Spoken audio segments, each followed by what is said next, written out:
It's a gift. That's out the way. I know myself. I mean, at worst, you're gonna make a nigga cave. Make sure you come to the east side first. Straight up, you know what I'm saying? I'm bringing Oprah to the hood. Grace Jones. What do you think of the hood? Of What do the I east think? side going gentrification? East side ain't the hood no more. Exactly. Like, I mean, yeah, they're just. I mean, it's whitewashed. So wouldn't you want your kids to actually go back to that and know the values and the history of that? I grew up in Northeast Austin, so it's a little different for me because Northeast Austin is still Northeast Austin. I mean, it was like that in between space between the hood and the middle class. Yeah. You know what I'm saying? My kids personally, if I were to have kids, I wouldn't want them to know that middle space. I would want them to know the finer things in life. The finer things. Yeah, I would want them private schools to receive the best education possible. Okay. To be around people who have a different mindset, a mindset of moving forward. Moving forward. So Yeah. you're saying that the kids in the hood don't move forward. I'm gonna tell you a story. Okay. I was at work one day. One of the kids from Reagan High School, he walked in and he was like, "Yo, Chris, you know what I'm saying? I admire what you do, dog." He's like, "I don't know how you grew up around here and you can see past it." He's like, "I got two options. I could sell dope or I could play sports." And he's like, "I ain't good at playing sports." Isn't that sad though? That broke my heart. Yeah. You know what I'm saying? The little dude felt like that was his only way out. You know what I'm saying? Like, that's why with the people that, like, I know a lot of people, but the people that I associate with, like, they're driven. They're motivated to get out. Like, when I tell certain people my dreams, they look at me and laugh. They tell me I'm crazy. But if I call Trent at 4 in the morning and I'm like, "Bro, I feel like if we do this and this and this and this and this, you know what I'm saying, like, we can really make something happen." And he'll, you know what I'm saying, once he kind of wake up, he's like, "Yo," and then he'll add to it and be like, "Nah, you didn't," you know, he'll fill in the gaps in the thoughts. You know what I'm saying? So it's like dream big. Yeah, you know what I'm saying? You surround yourself with people who think forward. Think forward. Yeah, you know what I'm saying? Because if you surround yourself with people who think about the same thing every day, you're never gonna go anywhere. Okay, let me ask you a question. The reason why I'm taking this time, I know y'all want to talk about relationship and stuff, but I think this is important.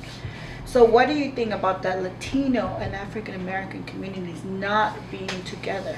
Because as I was told, you know, our people in the north, you know, Brandenburg and Lamar area, we are trying to keep united, you know. But then on the east side, when me and Running Man actually went over there, it was completely different.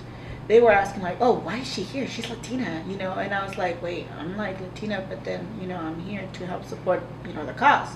But yet they're so close-minded. Like, you can't talk to a Latina, you know, because you're black, you're not the same. And I feel that negativity, that set of mind is keeping our children from actually being able to learn and move forward in life. And like, for example, one little girl was telling me, "Oh, you know what, you're amazing, you know, I look up to you," and this and that. And then the lady told me, "You do not give false hopes to my daughter. College is not for us." And then I was like, "What the fudge," you know, and I was upset. See, you know what? Chris Rock really summed that whole thought process up really well. Because there's a difference between black people and niggas. Yeah. It is. He got a whole bit about it. I mean, he was true when he said that. Yeah, you know what I'm saying? Because, like, I love black people. I love yeah. Because, like, they niggas only see what's right in front of them. A lot of them, they never been outside of their city. Hell, a lot of them ain't never been on the hood. Yeah, you know what I'm saying? I know people that know like the Ninth Ward. I know a lot of people that don't leave the Ninth Ward. There's a bridge, it's a canal called CTC Cross Canal. They don't go across that bridge for anything. Because if anything across that bridge, it has nothing to do with them. It's not going to benefit them. So they don't go across that bridge. So everything they got that they need is right there in the hood.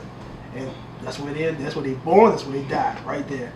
You know what I'm saying? I had, when we was doing shows at the Airport Lounge, there was a dude told me, he's like, "Man, I lived my whole life in Mesa Manor." See? My whole life. I can't see my life outside of Mesa Manor. I'm like, why would you confine your mind and your body to a project. You know what I'm saying? Like, you don't want carpet? You know what I'm saying? A lot of them projects, they got brick walls, tile floors, you know, portal window units. But it's safety in numbers. You know what I'm saying? It's safety in numbers. They have a lot of people there that are like-minded, that think like them, that function just like they do. So so to them, that's safety. If I go out there, some people that think different than me, that probably think they're uneducated because I was speaking like them. So why would I want to go out there and have them laugh at me? I can stay right here with all my boys. We all think alike. We all get money. You know what I'm saying? Why would I want to leave here? That's their brain of thought. It's sad, but that's why they think that way.